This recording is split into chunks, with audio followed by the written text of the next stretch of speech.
প্রত্যেক মানুষ নিজের জীবনে দুঃখ অনুভব করেন। প্রত্যেকের দুঃখ আলাদা হতে পারে। কারোর মনে এই দুঃখ থাকে যে সে তার বাবা মায়ের সব ইচ্ছে পূরণ করতে পারেননি। কেউ এটা ভেবে দুঃখ পান যে সে চিরকাল সদাচার করেছেন, সৎকর্ম করেছেন, কিন্তু তাও তাকে দুরাচারী বলে মনে করা হয়। কেউ এটা ভেবেও দুঃখ পান যে তার সামনে যে ব্যক্তি রয়েছেন তার চোখে তিনি শত্রু হয়ে উঠেছেন বা দুষ্ট হয়ে উঠেছেন, যেখানে তিনি হয়তো কোনো অনুচিত কাজই করেননি। এবার এই সমস্ত বিষয় নিয়ে ভেবে নিজের ব্যক্তিত্ব নিয়ে সন্দেহ প্রকাশ করবেন না। যদি নিজের ব্যক্তিত্ব নিয়ে কোনো সন্দেহ থেকে থাকে, তাহলে কর্ম সংক্রান্ত প্রশ্ন করুন যে আপনি যা করেছেন তাতে কি উচিত ছিল, কি অনুচিত ছিল। যেটা প্রয়োজন সেটা এটা বোঝার যে আপনার অন্তর্মন, আপনার বিবেক আপনাকে কি বলছে, আর আপনার অন্তর্মন আর আপনার বিবেক আপনাকে যেটা করতে বলবে শুধু সেটাই করুন। আর তারপরে এই সংসার কি বলবে, কি ভাববে সেসব নিয়ে ভাবতে যাবেন না। কারণ এই সংসার তো ঈশ্বরকেও প্রশ্ন করে থাকে, ঈশ্বরকেও দোষী মনে করে। কখনো কখনো যখন কোনো ঘটনা মানুষের ইচ্ছা অনুযায়ী ঘটে না, তখন মানুষ এটা বলে যে হে ঈশ্বর, আপনি আমার পাশে থাকলেন না, আপনি বড়ই কঠোর, এটা আপনার দোষ। যেখানে বেশিরভাগ সময় হয়তো সে নিজেই নিজের কর্মফল ভোগ করছে। আর কখনো কখনো ঈশ্বর হয়তো তার জন্য আরো ভালো কোনো পরিকল্পনা করে রেখেছেন, কিন্তু মানুষ সেটা বুঝতে পারে না। তাই দিনের শেষে যেটা প্রয়োজন সেটা হলো নিজের মনের কথা বুঝতে হবে। আপনার বিবেক কি বলছে শুধু সেটাই করুন আর সামনে এগোতে থাকুন। আমার সাথে ভালোবেসে বলুন, রাধা রাধা। সবাই বলেন যে জীবনে কাদের সঙ্গ লাভ করছি সেটা খুব গুরুত্বপূর্ণ।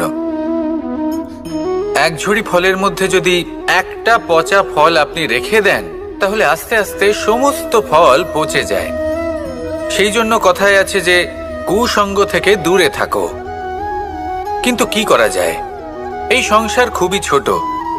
যেখানে আমরা কাজ করি, যেখানে আমরা থাকি, যে পথে আমরা আসা যাওয়া করে থাকি, যে পথে আমরা ভ্রমণ করি, সেখানে এমন অনেক সংখ্যক ব্যক্তি থাকেন যাকে দেখে আমরা মনে করি যে এদের থেকে দূরে থাকতে হবে। তখন আমরা কি করতে পারি? তাদের কি আমরা পরিত্যাগ করব? তাহলে এই সংসারে এমন অনেক মানুষ আছেন, তাহলে কি সংসারই পরিত্যাগ করব? না, সেই ফলের মতন হবেন না যারা একটি পচা ফলের উপস্থিতির জন্য নিজেরাও নষ্ট হয়ে যান। বরং হয়ে উঠুন চন্দন বৃক্ষের মতন, যেটা আসলে সাপেদের বাসস্থান, যেখানে অনেক সংখ্যক অত্যন্ত ভয়ানক বিষধর সাপ থাকে। তারপরেও এই চন্দন, সে কিন্তু নিজের শ্রেষ্ঠত্ব হারায় না, এর মূল্য কিন্তু সেই একই থাকে। মনে রাখবেন, এই সংসারে নিজের সঙ্গ বদলানোর পূর্বে নিজেকে বদলান। নিজেকে কিছুটা এমন ভাবে গড়ে তুলুন যে কেউ আসুক না কেন সে যেন আপনাকে বিভ্রান্ত বা দূষিত না করতে পারে। আসুন আমার সাথে ভালোবেসে বলুন, রাধা রাধা। মানুষ জীবনে অনেক ধরনের সুখ লাভ করে, অর্থ সুখ, পরিবারের সুখ, বৈভবের সুখ। কিন্তু এমন একটা সুখ আছে যা বেশিরভাগ মানুষকে প্রভাবিত করে, কিন্তু সেই সুখ তাদের কোনো প্রয়োজনই নেই। সেটা হলো পরনিন্দা সুখ। অর্থাৎ এমন কোনো ব্যক্তিকে নিয়ে নিন্দা করা, তার প্রতি অনুচিত শব্দ প্রয়োগ করা, কারণ সেই ব্যক্তিকে আপনি পছন্দ করেন না। আর এমন অনেক মানুষ আছেন যারা এই কাজ করে খুব আনন্দ লাভ করেন, যেটা করা উচিত নয়। কারণ এতে আপনার সময়, আপনার ঊর্জা, আপনার নিজের অন্তরের ইতিবাচক শক্তি আপনি নষ্ট করে ফেলছেন। আর এই সব কিছুই আপনার প্রয়োজন আছে। যাদেরকে আপনার পছন্দ নয় সেই ব্যক্তির বিষয়ে কথাই বলবেন না। সেই সব ব্যক্তির দিকে মনোনিবেশ করুন যাদের আপনি ভালোবাসেন। সেই সব কাজে মন দিন যেগুলো আপনার ভালো লাগে। সেই বস্তুর দিকে নজর দিন যেগুলো আপনার প্রিয়, নিজের লক্ষ্যের দিকে, এই সব কিছুর দিকে নয়।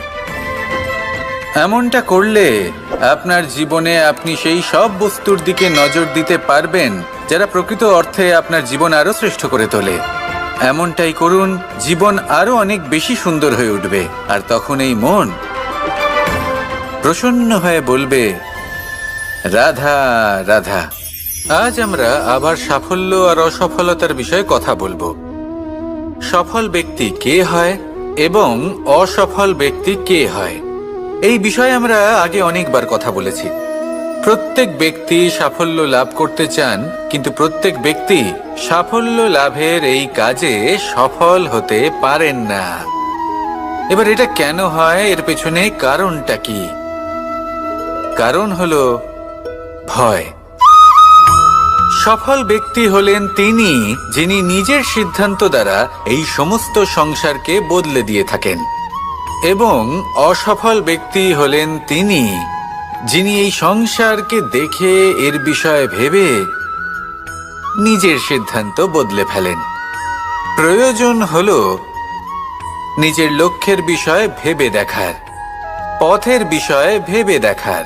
একবার যদি আপনি পথ নির্বাচন করে থাকেন, সেই পথে অগ্রসর হতে থাকুন আর তাতে অটল থাকুন। সবসময় দৃঢ় প্রতিজ্ঞ হন। আপনি যদি কোনো পথে টিকে থাকেন আর নিরন্তর পরিশ্রম করতে থাকেন, তবেই আপনার জীবনে সাফল্য আসবে। যদি কথায় কথায় লোকে কি ভাববে, লোকে কি বলবে, একথা ভেবে নিজের সিদ্ধান্ত পাল্টান, তাহলে কখনো নিজের লক্ষ্যে পৌঁছতে পারবেন না। আসুন আমার সাথে ভালোবেসে বলুন, রাধা রাধা। মানুষের 6টি বড় শত্রু রয়েছে, আর এরা অন্য কোথাও নয়, বরং মানুষের অন্তরেই বাস করে। এই 6টি শত্রু হল কাম, ক্রোধ, মোহ, লোভ, ঈর্ষা আর অহংকার।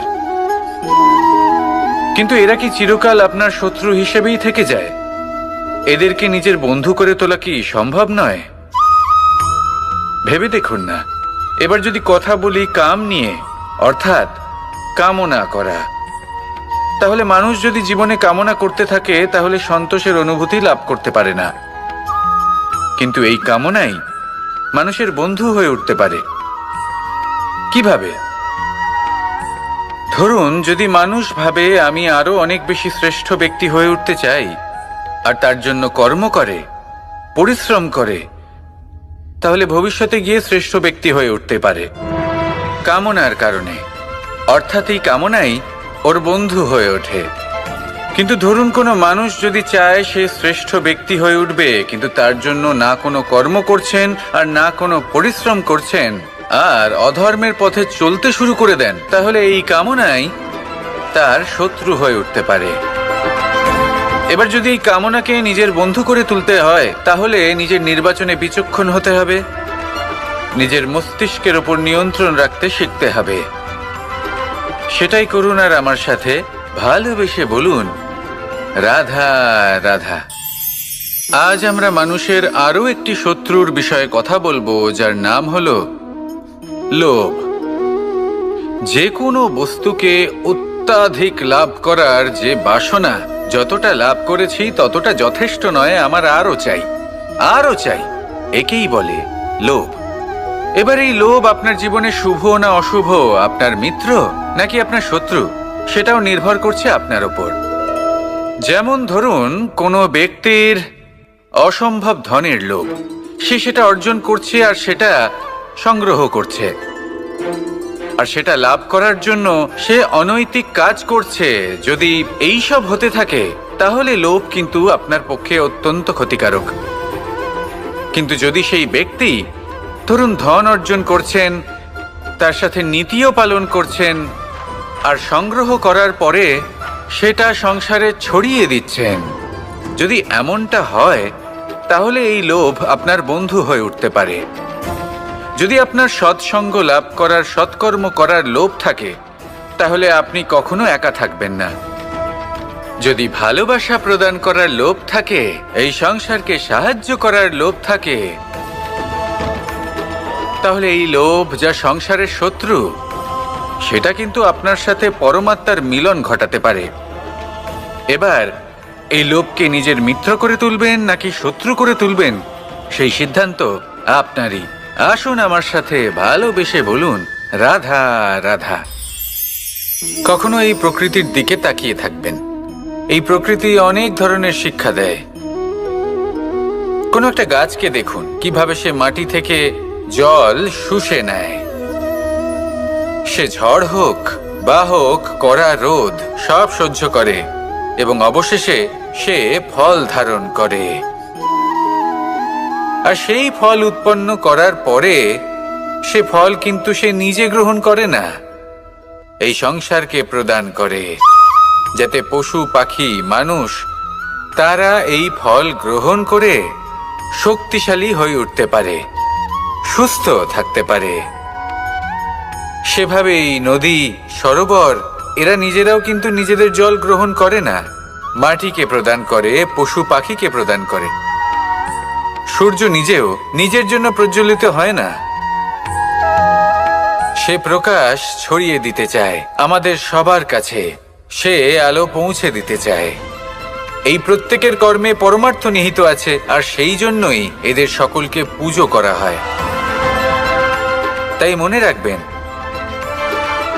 আপনার কাছে জীবন যাপনের অতিরিক্ত যা কিছুই আছে তা পরমার্থের জন্য।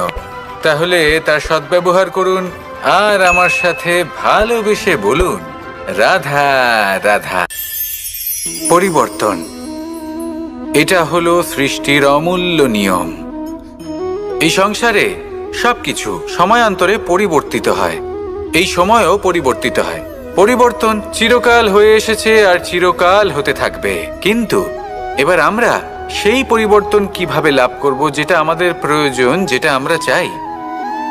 আমরা জীবনে বিকাশ চাই। এই বিকাশ কিভাবে লাভ করতে পারি? এই প্রকৃতি কিন্তু আমাদের অত্যন্ত উত্তম উদাহরণ দিয়ে বুঝিয়েছে। একটি বিন্দুর উদাহরণ দিয়েছে যা ভবিষ্যতে একটা বিশাল নদীর আকার ধারণ করে। এটা কিভাবে হয়? মেঘ থেকে একটি বিন্দু ঝরে পড়ে সেই পর্বতের ওপর যেখানে হিম আছে। সেই হিমের সংস্পর্শে আসা মাত্র সেই বিন্দুর সাথে আরো বেশ কিছু বিন্দু যুক্ত হয়, তারপর তারা অগ্রসর হয়, আরো কিছু বিন্দু যুক্ত হয়, আস্তে আস্তে একটা ক্ষীণ ধারার রূপ ধারণ করে এবং সেটাই ভবিষ্যতে আরো এগোতে থাকে। অনেকটা যাওয়ার পর যখন অনেক সংখ্যক বিন্দু একসাথে যুক্ত হয় তখন সেটা বিশাল নদীর আকার ধারণ করে। এবার আমরা মানুষ বলে আমাদের সাথে এই নিয়মের অন্যথা হয় তা নয়। আমরাও এই প্রকৃতির অংশ, আমাদের ক্ষেত্রেও একই নিয়ম প্রযোজ্য। যখন পরিশ্রম করে অনেক সংখ্যক বিন্দু আমরা একত্রিত করব, তখনই পরিবর্তনের নদী প্রবাহিত হবে। প্রয়োজন হলো নিরন্তর পরিশ্রম করা এবং ধৈর্য ধরা। এটা করতে থাকুন, জীবনে সব কিছু লাভ করতে পারবেন। কারণ প্রকৃতি আমাদের এটাই শিখিয়েছে, আর আমরা এই ব্রহ্মরই একটি অংশ, যার দ্বারা এই ব্রহ্মাণ্ড নির্মিত। আসুন আমার সাথে ভালোবেসে বলুন, রাধা রাধা। আমরা সকলে সামাজিক জীব। মানুষের সাথে দেখা সাক্ষাৎ করা এটা চিরকালই চলতে থাকে। আমরা কখনো কাউকে উপহার দিই, আবার কখনো কেউ আমাদের উপহার দেয়। কখনো কি এমন হয়েছে যে আপনি কাউকে একটা উপহার দিয়েছেন, কিছু সময় পরে বা কিছু মাস পরে সেই উপহারই ঘুরে ফিরে আপনার কাছেই এসেছে, অর্থাৎ সেই বস্তুটাই আপনার কাছে আবার ফিরে এলো? এরকম হয়। ছেলেবেলায় একদিন একজনের বিবাহ ছিল, তখন মা তাকে একটা উপহার দিতে চাইছিলেন। তাই তিনি একটা পোশাক বানালেন আর সেটাকে সুসজ্জিত করছিলেন। আমি দেখলাম আর জিজ্ঞেস করলাম যে মা, এই পোশাক এত সুসজ্জিত করার কি আছে? তখন মা বললেন যে কানাই, কখনো কাউকে এমনই উপহার দেবে, এমন প্রকারে দেবে যে সেটা যদি আবার ঘুরে ফিরে তোমার কাছে ফিরে আসে তাহলে যেন তোমার খারাপ না লাগে। এটাই কিন্তু হয় আমাদের ব্যবহারের সাথে, কর্মের সাথেও এবং আমাদের কথার সাথেও। তেমনই আচরণ করবেন যে আচরণ আপনি সহ্য করতে পারবেন। যদি মুখ থেকে কটু কথা বেরোতে থাকে তখন নিজেকে সংযত করে নিন। সেই শব্দই প্রয়োগ করুন যেটা আপনি তার বদলে শুনতে চাইবেন এবং আপনার দুঃখও হবে না। কারণ আপনার কর্ম এমন একটা উপহার যেটা আবার ঘুরে ফিরে ফলস্বরূপ আপনার কাছেই আসবে। সেই জন্য নিজের আচরণ শুভ করুন, নিজের মানসিকতা শুভ করুন, নিজের মুখ থেকে মধুর বাণী নিঃসৃত করুন, আর এইভাবেই মধুরভাবে বলুন, রাধা রাধা। এই সংসারে প্রত্যেকটা জিনিসের নিজস্ব একটা বিশেষত্ব আছে, আর তার বিশেষত্বর জন্যই তাকে বিশেষ গুরুত্ব দেওয়া হয়। যদি কথা বলি অস্ত্রের, যেমন তরোয়াল, তরোয়াল নির্মাণ করা হয়েছে রক্ষার জন্য।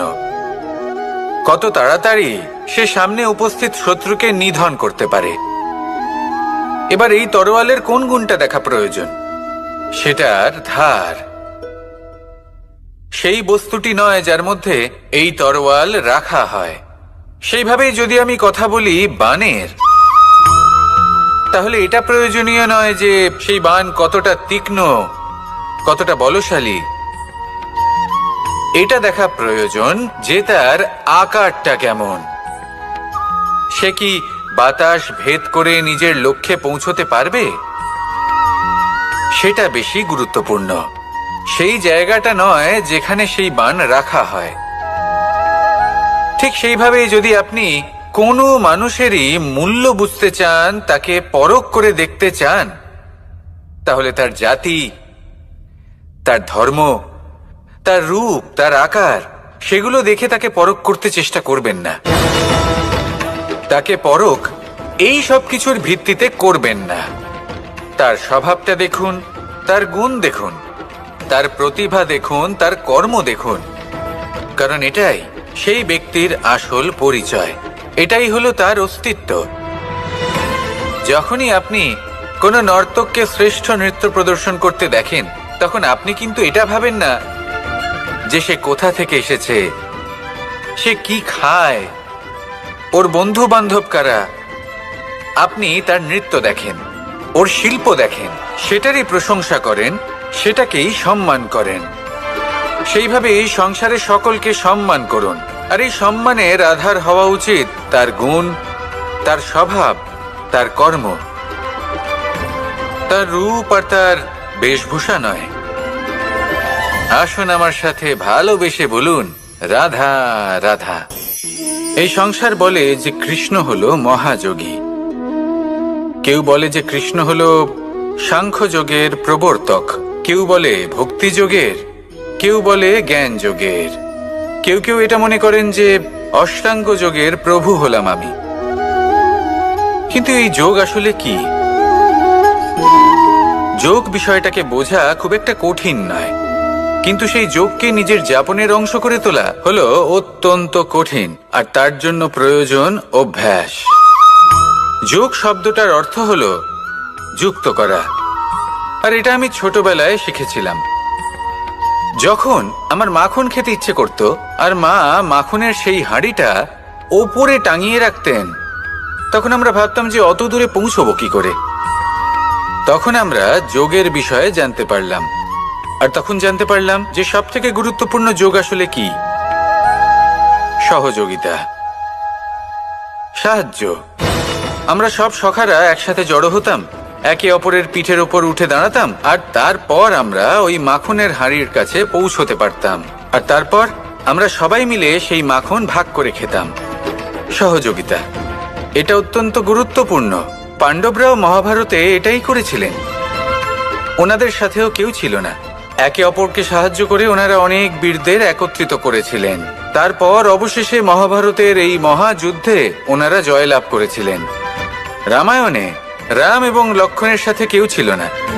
সহযোগিতার মাধ্যমে ওনারা ভাল্লুক আর বানর সেনাকে একত্রিত করেছিলেন, আর এই সংসারের সব থেকে প্রবল রাক্ষস রাবণকে বধ করেছিলেন।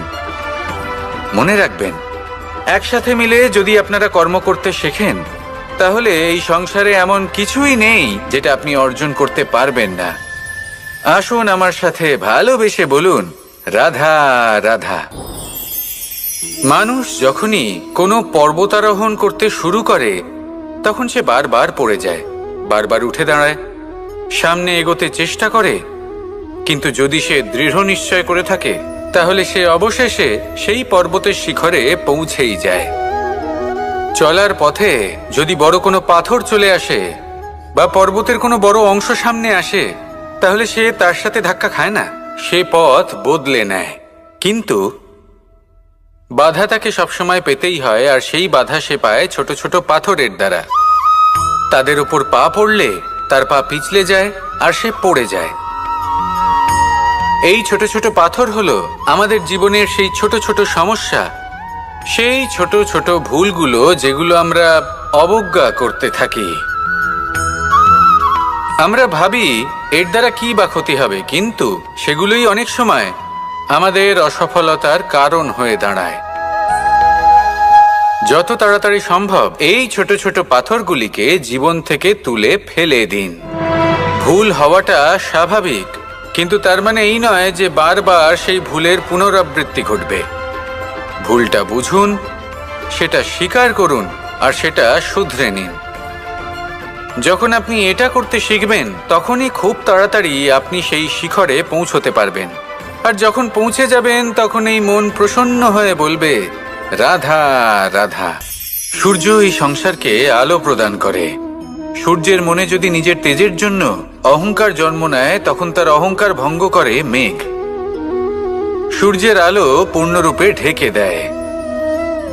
মেঘের মনে যদি নিজের গতি নিয়ে অহংবোধ জন্ম নেয়, তাহলে মেঘের অহংকার ভঙ্গ করে পর্বত। মেঘের গতি অবরুদ্ধ করে দেয়। এবার যদি পর্বত নিজের নিশ্চলতা নিয়ে অহংকার করে, তাহলে সেই অহংবোধ ভঙ্গ করে একটি মূষক। সেই বিশাল পর্বতে একটি ছিদ্র করে দেয়। এবার যদি মূষকের নিজের মনে অহংবোধ জন্ম নেয়, তাহলে জল তার অভিমান ভঙ্গ করে, সেই ছিদ্র দিয়ে প্রবেশ করে। আর যদি জলের মনে অহংবোধ জন্ম নেয়, তখন মানুষ বাঁধ নির্মাণ করে তার গতিপথ রুদ্ধ করে, জলের অহংকার ভঙ্গ করে। আর যদি মানুষের মনে অহংকার জন্ম নেয়, তখন সূর্য নিজের তাপ দ্বারা মানুষের অহংকার ভঙ্গ করে। এই সংসারে অহংকার প্রদর্শন করার কোনো প্রয়োজন নেই। আমাদের সবার মধ্যেই কিছু বিশেষ গুণ আছে, আর সবার মধ্যে কোনো না কোনো দোষও আছে। এই প্রকৃতি আমাদের কি শিক্ষা দেয়? কেউ একে অপরের সাথে লড়াই করে না, একে অপরের জন্য বাধা সৃষ্টি করে না, শুধু নিজের কর্ম করে। সূর্য নিজের প্রকাশ দ্বারা বনস্পতি এবং গাছপালাকে জন্ম দেয়। মেঘ বর্ষা সৃষ্টি করে লুপ্ত হয়ে যায়, আবার নির্মিত হয়। পর্বতের সেই নিশ্চলতা সেই বর্ষাকে একটা দিশা প্রদান করে, আর তারপরে তা ধারা হয়ে প্রবাহিত হয়ে যায়। এইসব কি? এইসব একটা সম্পর্ক, একটা চক্রের মতো। সবাই একসাথে নিজের কর্ম করে, তাই এই চক্র আবর্তিত হয়। এটা আমাদেরও করতে হবে, একসাথে মিলে কাজ করতে হবে। কারোর জন্য বাধা হয়ে উঠলে হবে না, কাউকে ছোট মনে করলে হবে না। এটাই করতে থাকুন, সবাই মিলেমিশে কর্ম করুন। প্রকৃতি আমাদের এই শিক্ষাই দেয়। আসুন আমার সাথে ভালোবেসে বলুন, রাধা রাধা। আপনি কখনো পলাশ ফুল দেখেছেন? কি সুন্দর দেখতে, লাল রক্তবর্ণ, উজ্জ্বল, কিন্তু এতে কোনো সুগন্ধ নেই। সেই জন্য ওকে শুধু চোখ ভরে দেখতে ইচ্ছে করে। দেখবেন তাকে কিন্তু পুজোতে ব্যবহার করা হয় না, এই ফুল দিয়ে মালা বানানো হয় না। সেরকমই আমাদের জীবনে এমন অনেক ব্যক্তি রয়েছেন যাদেরকে সম্মান অর্জন করতে হয়। যদি আপনি কোনো উচ্চ বংশে জন্ম নিয়ে থাকেন এবং আপনার কাছে সবকিছু থাকে, ধন ঐশ্বর্য থাকে, সবকিছু আপনি আগে থেকেই পেয়ে গেছেন, তাও কিন্তু এই সংসার আপনাকে সম্মান দেবে না।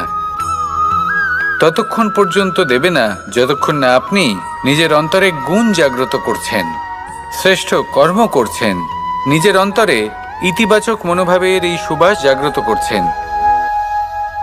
যদি এসব কিছু করেন, তাহলেই এই সংসার আপনাকে সম্মান দেবে।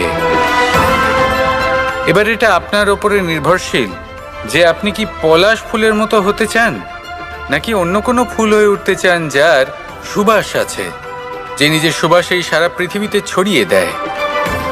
আসুন আমার সাথে ভালোবেসে বলুন, রাধা রাধা।